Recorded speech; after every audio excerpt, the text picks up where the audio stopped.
আমার মুখের হাসিটা দেখে বুঝতেই পারছো আমি আজকে একদম ফুচকা বানিয়ে কিন্তু সাকসেস হয়েছি। আর তার রেসিপিটাই তোমাদের সাথে শেয়ার করব। টক জলটা দেখে বুঝতে পারছো যে দোকানে যেরকম পাওয়া যায় একদম কিন্তু আজকের স্বাদটা আমার সেরকমই হয়েছে ফুচকা। A to Z রেসিপিটা শেয়ার করব তোমাদের সাথে। যারা ভাবছো যে ফুচকা বাড়িতে বানানো যায় না, সেটা একদমই ভুল।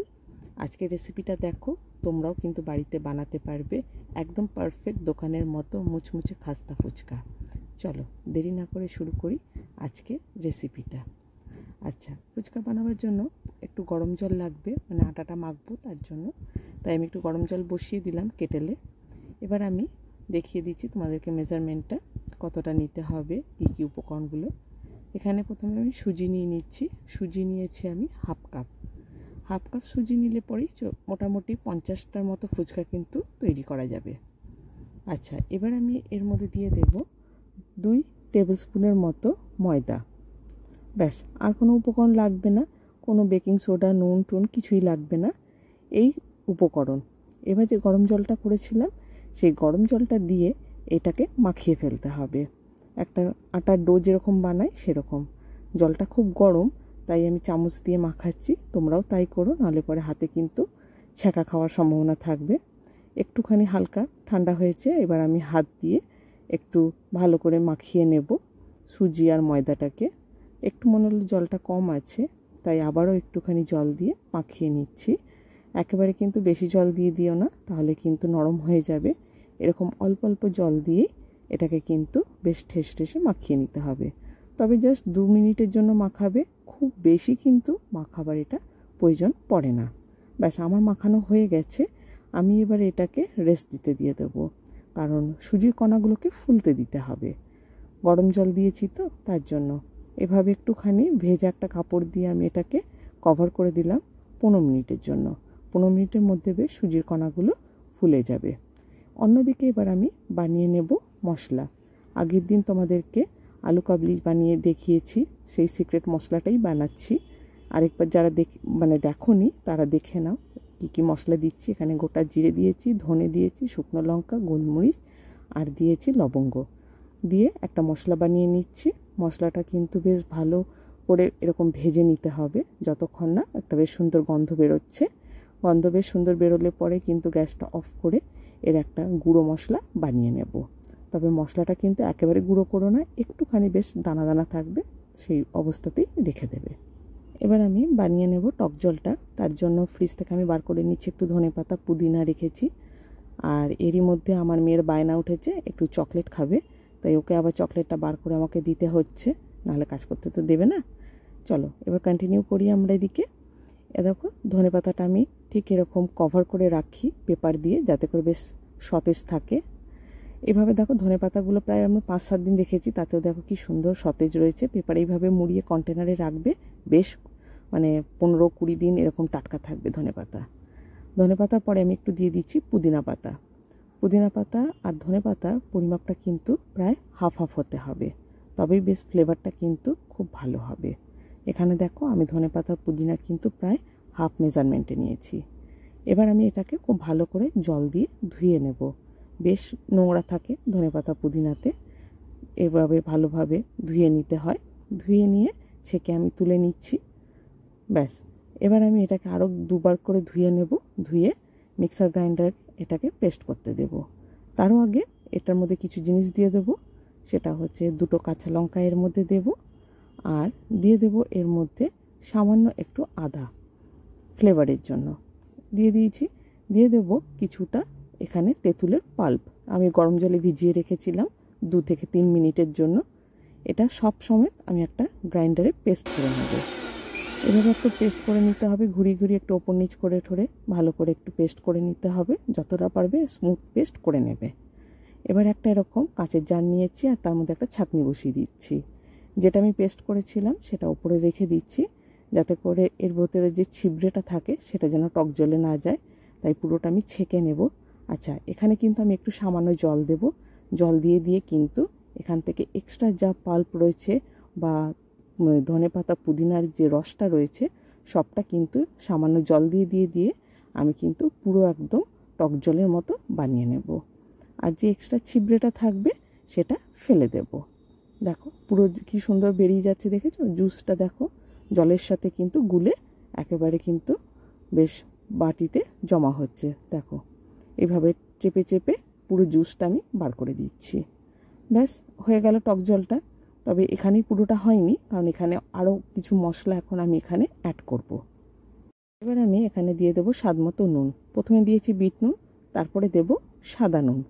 দু ধরনেরই নুন দিতে হবে, বিট নুনটা কিন্তু ফ্লেভারটা খুব ভালো হবে। দিয়ে দেব সেই আমার ম্যাজিক মশলাটা। আচ্ছা, এবার আমি সমস্ত উপকরণগুলোকে একটু ভালোভাবে নাড়িয়ে নিচ্ছি। দিয়ে দেব কিছুটা কুচনো ধনেপাতা, আর দিয়ে দেব এর মধ্যে কিছুটা লেমনের স্লাইস। এটাও কিন্তু ফ্লেভারের জন্য, গন্ধরাজ লেবু থাকলে কিন্তু আরও বেশি এর ফ্লেভারটা ভালো হবে। আচ্ছা, এবার আমি এতে দিয়ে দেবো কিছুটা চিলি ফ্লেক্স। আচ্ছা, ঝালের যে ব্যাপারটা রয়েছে না, সেটা কিন্তু সম্পূর্ণ নিজের ওপরে, কারণ কেউ ঝাল বেশি খায়, কেউ কম খায়। তা ব্যাস টক জল রেডি হয়ে গেল। কি লাগছে তো দোকানের মতো, আর এর কিন্তু স্বাদও একদম দোকানের মতনই হয়েছে। বাড়িতে জাস্ট ট্রাই করো, মানে কি বলবো, তোমার সবাই ফ্যান হয়ে যাবে।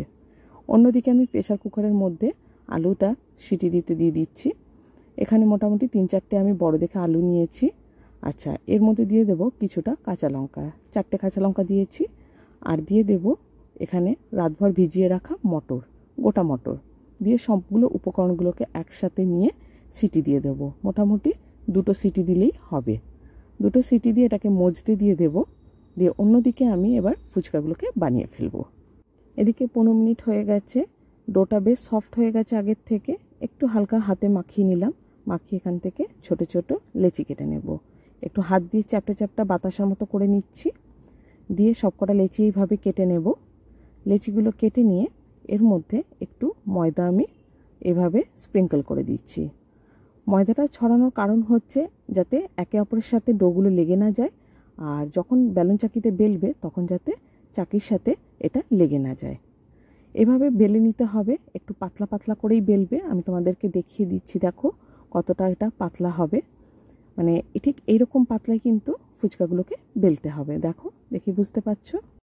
এবার আমি ফুচকাগুলোকে এরকম তোয়ালের ওপরে রেখে দেব। এরকম কিন্তু তোয়ালে খসখসে জিনিসের ওপরেই কিন্তু রাখতে হবে। সেরকম কোনো যদি বাড়িতে বস্তা থাকে তারপরে রাখতে পারো, কিন্তু থালার ওপর রাখা যাবে না, কারণ থালা একদম মানে কি বলবো খসখসে নয়, ওটা কিন্তু ছিটে যাবে ফুচকাগুলো। ফুচকা কিন্তু একদম পারফেক্ট হবে না।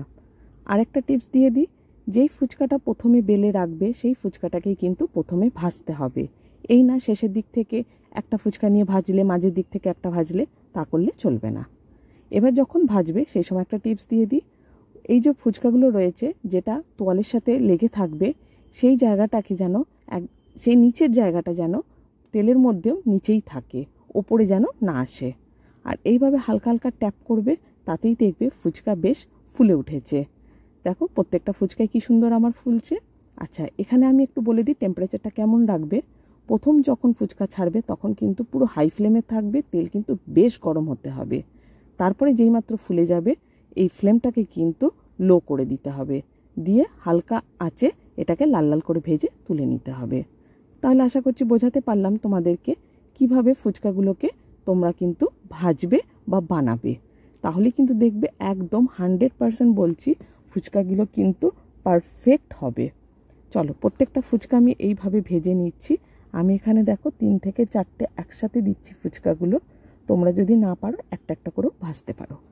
এভাবে ফুচকাগুলো ভেজে তোমাদেরকে দেখাচ্ছি কতটা মচমচে হয়েছে ফুচকাগুলো। ফুচকাগুলো দেখো যখন রাখবো আওয়াজটা শোনো, তাহলেই বুঝতে পারবে কতটা মচমচে হয়েছে। যারা ভাবছো বাড়িতে ফুচকা বানিয়ে বানিয়ে আর হবে না, তারা একবার এই রেসিপিটা দেখো, পারফেক্ট বানাতে পারবে ফার্স্ট চান্সে, গ্যারান্টি দিয়ে বলছি। দেখো আওয়াজটা শুনতে পেলে, দেখো পুরো চুরচুর হয়ে গেছে, দেখো মচমচে হয়েছে।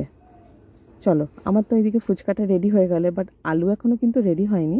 এবার একটু আলুটা মেখে নিচ্ছি। এর মধ্যে একটু সেদ্ধ লঙ্কা দিয়ে দিয়েছিলাম, যেটা আমি সেদ্ধ করেছিলাম, দিয়ে ভালো করে এটাকে মানে একেবারে চটকে নিতে হবে আলুটাকে। আর তার সাথে কাঁচা লঙ্কাটাকেও দিয়ে দেব, আর এর মধ্যে দিয়ে দেব মটরটা যেটা আমি সেদ্ধ করেছিলাম, দিয়ে দেব এবারে কিছুটা এর মধ্যে মশলা। তার আগে দিয়ে দিলাম একটু ধনে পাতার কাঁচা লঙ্কা কুচি ফ্লেভারের জন্য। দিয়ে দেবো কিছুটা নুন, আবার কিছুটা দিয়ে দেবো বিট নুন। আমি সবসময় না টক জাতীয় জিনিস বানাতে গেলে নুন আর বিট নুনটাকে দিই, তাহলে না ফ্লেভারটা ভালো হয় বিট নুনের। আচ্ছা, এবার দিয়ে দিচ্ছি সে আমার মশলাটা, আর দিয়ে দেবো গুলে রাখা সেই টক জলটা। সমস্ত উপকরণগুলোর সাথে আলুটাকে বেশ ভালোভাবে মাখিয়ে নিতে হবে। মাখিয়ে নিয়েই আমি কিন্তু আর থাকতে না পেরে বসে পড়লাম একটা ফুচকা খাবো বলে। ব্যাস এরকম করে ফুচকাটা বেশ ভেঙে, আওয়াজটা শুনেই বুঝতে পারছো কতটা মচমচে হয়েছে। একটু আলু দিলাম আর সাথে এবার টক জল। যা স্বর্গসুখ, জানি সবার জিভেই জল চলে আসছে। আর আমার মুখের রিয়াকশান দেখো, দেখেই বুঝতে পারছো কতটা ভালো হয়েছে। খেয়ে নিজেই এত মজা পেয়েছি কি বলবো। আচ্ছা, তোমাদের কেমন লাগলো রেসিপিটা সেটা কিন্তু বানিয়ে বাড়িতে আমাকে অবশ্যই কমেন্টে জানাবে। আর বন্ধুদের মধ্যে প্রচুর শেয়ার করে রেখো, কারণ এই ধরনের রেসিপি সবাই পেতে চায়। আর আমার চ্যানেলটা ভালো লেগে থাকলে প্লিজ সাবস্ক্রাইব করে রাখো, বেল আইকনটাকে অবশ্যই ক্লিক করবে, যাতে করে যখন এই ধরনের ইউনিক রেসিপিগুলো শেয়ার করব তার নোটিফিকেশান সরাসরি তোমরা আগে পাবে। তাহলে আজকের রেসিপিটা এখানেই শেষ করছি। নতুন একটা ব্লগে নতুন একটা রেসিপি নিয়ে খুব শিগগিরই তোমাদের সাথে আবার দেখা হবে। তোমরা সুস্থ থেকো, ভালো থেকো, টাটা।